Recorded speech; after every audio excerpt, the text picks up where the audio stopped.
যদি নতুন সভ্যতা বিনির্মাণ করতে হয়, যদি নতুন বাংলাদেশ গড়ে তুলতে হয়, যদি সৎ এবং যোগ্য নেতৃত্বের মাধ্যমে আগামী দিনের নতুন বাংলাদেশকে দুর্নীতিমুক্ত করতে হয়, বসবাসের উপযোগী মানবিক বাংলাদেশ গড়ে তুলতে হয়, তাহলে আমাদের এই কালচারাল অঙ্গন থেকে ফ্যাসিবাদের দোসরদেরকে সরানোর কোনো বিকল্প নেই। এই জন্য রাষ্ট্রকে ভূমিকা পালন করতে হবে, অন্তর্বর্তীকালীন সরকারকে ভূমিকা পালন করতে হবে। ভালো বীজ বপন করলেই ভালো ফলাফল পেতে পারি। জমিনে যদি চাষ ভালো না হয়, আমরা বীজ যত ভালোই বপন করি না কেন, সেখান থেকে ভালো ফল আমরা পেতে পারি না। আমরা কালচার, এদিকে মনের জমিনের, যদি আমরা মনের জমিনকে আমরা ভালোভাবে কর্ষণ করতে পারি, চাষাবাদ করতে পারি, তাহলেই একটা ভালো ফলাফলের জন্য বীজ রোপণ করলে আমরা সেটি পেতে পারি। ইসলামিক যে কালচার বা সংস্কৃতি, সেদিকে বোঝার জন্য যেহেতু এখানে অভিভাবকরা আছেন, ইসলামিক কালচারের মূল ভিত্তি হচ্ছে ঈমান, এবং এর গুরুত্বপূর্ণ তিনটি উপাদান। তার একটি হচ্ছে যে একত্ববাদ, এরপরে রিসালাত, এরপরে হচ্ছে আখিরাত।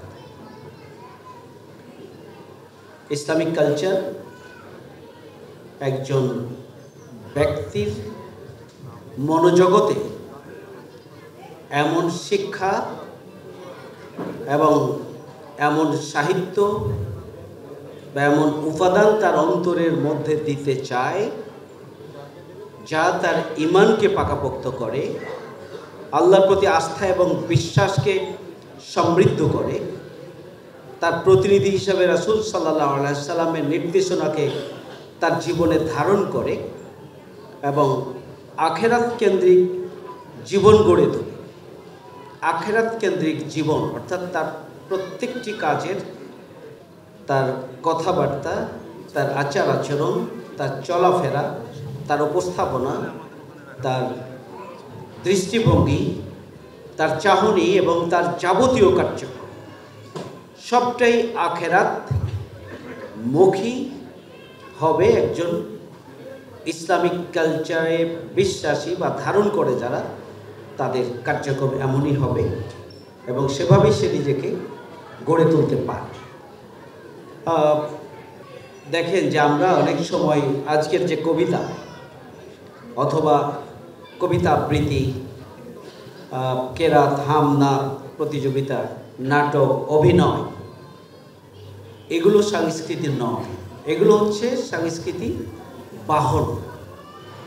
তাহলে যখন আমরা এই কবিতা, এই নাটক, এই গান, এই প্রতিযোগিতা, এই সাহিত্য, এই চর্চা, এই মাধ্যমগুলোকে, বাহনগুলোকে যখন আমরা মানুষের নৈতিক বিকাশের জন্য, চরিত্রের বিকাশের জন্য ইতিবাচকতা দিয়ে সমৃদ্ধ করে যখন আমরা এই সব বাহনগুলোকে উপস্থাপন করতে পারবো, তখন সেটি ইসলামী সংস্কৃতির উপস্থাপনা হবে বা উপস্থাপন হবে।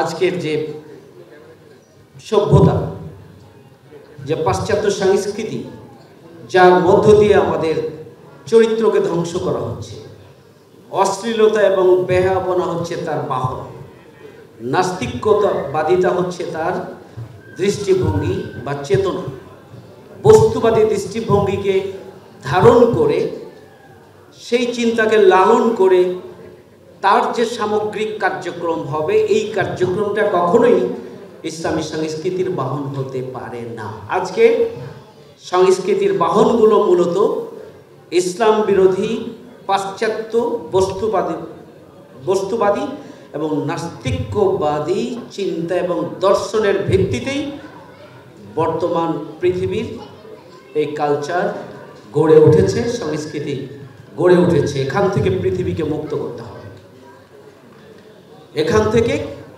বাংলাদেশকে মুক্ত করতে হবে।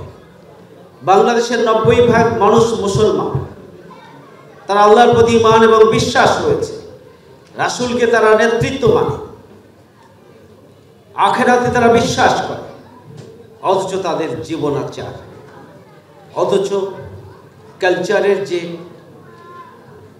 উপস্থাপনার মাধ্যমগুলো, বাহনগুলো, এগুলো তার ঈমানের সাথে সাংঘর্ষিক, ঈমানের সাথে কোনোভাবেই এটি যায় না, তার চিন্তা দর্শনের সাথে যায় না। একজন মুসলিম, একজন ঈমানদার, তার ঈমানের সাথে সাংঘর্ষিক, এটা কোনোভাবেই তার সাথে যায় না। কিন্তু আমাদের সন্তানরাই আজকে সেই কার্যক্রমের সাথে সম্পৃক্ত।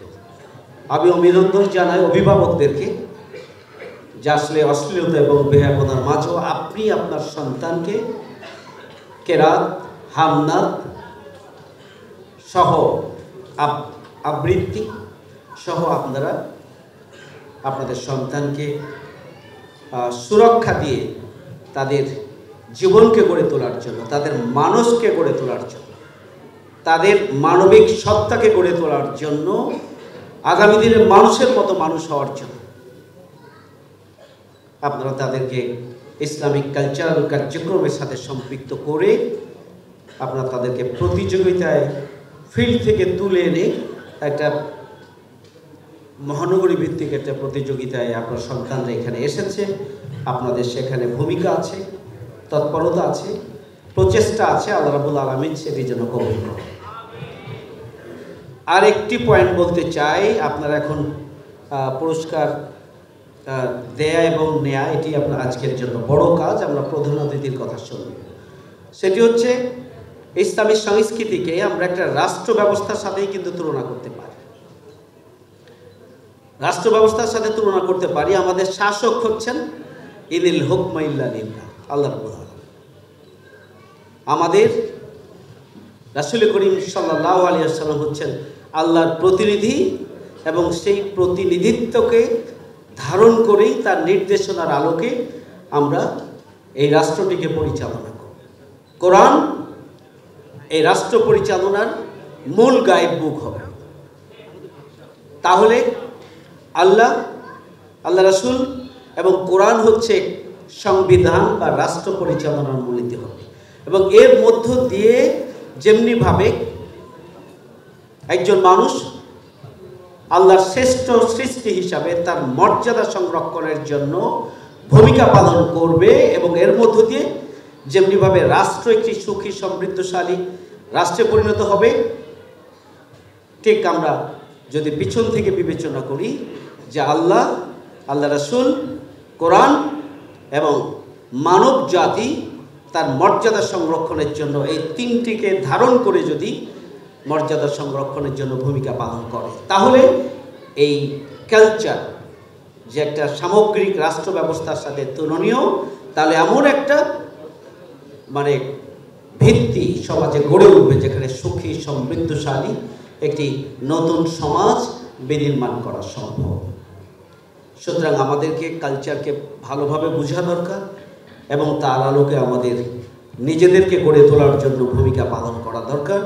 সবশেষ কথা বলতে চাই যে আজকে নতুন বাংলাদেশে আমাদের যে কালচারাল মিনিস্ট্রি, সেখানে পাশ্চাত্য কালচারের দোসর, ফ্যাসিবাদের দোসররা এখনো সেখানে তারা জেকে বসে আছে।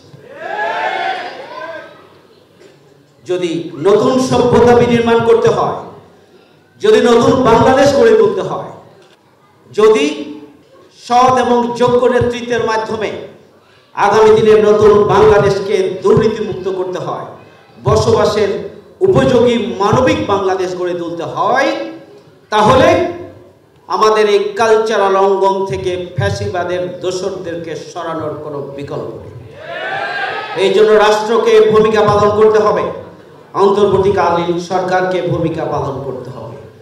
আজকের এই মহতী অনুষ্ঠান থেকে আমি অনুরোধ করব অভিভাবক যারা রয়েছেন নিজ নিজ অবস্থানে থেকে এবং আপনারা যারা সমাজের গুরুত্বপূর্ণ দায় দায়িত্ব রয়েছেন তাদের প্রতি অনুরোধ করব ইসলামিক কালচারাল প্রোগ্রাম ব্যাপকভাবে বাড়িয়ে দেওয়া দরকার, প্রতিযোগিতাগুলোকে ব্যাপক ভিত্তিক বৃদ্ধি করে দেওয়া দরকার, প্রতিযোগিতার পাশাপাশি পুরস্কারের মান আরও বৃদ্ধি করা প্রয়োজন এবং ইসলামী সংস্কৃতির বিকাশের জন্য রাষ্ট্রীয় উদ্যোগে একটি মানবিক বাংলাদেশ গড়ে তোলার জন্য রাষ্ট্রীয় উদ্যোগে ইসলামিক কালচারাল একটা প্ল্যাটফর্ম গড়ে তোলে আগামী দিনের মানবিক বাংলাদেশ গড়ে তোলার জন্য উপযুক্ত মানুষ গড়ে তোলা দরকার। আগামী দিনে আরো বড় পরিসরে বড় কোনো অনুষ্ঠানের মাধ্যমেই এই ধরনের প্রতিযোগিতার পুরস্কার বিতরণী হবে ইনশাআল্লাহ। মহান রব্বুল আলামিন আমাদেরকে এই ধরনের ইতিবাচক কার্যক্রমকে ব্যাপকভাবে ছড়িয়ে দেওয়ার জন্য ব্যক্তিগতভাবে এবং সামষ্টিকভাবে কার্যকর ভূমিকা পালনের তৌফিক দান করুন। আমিন। আমা তৌফিক ইল্লা বিল্লাহ। আসসালামু আলাইকুম ওয়া রাহমাতুল্লাহি তাআলা ওয়া বারাকাতুহু।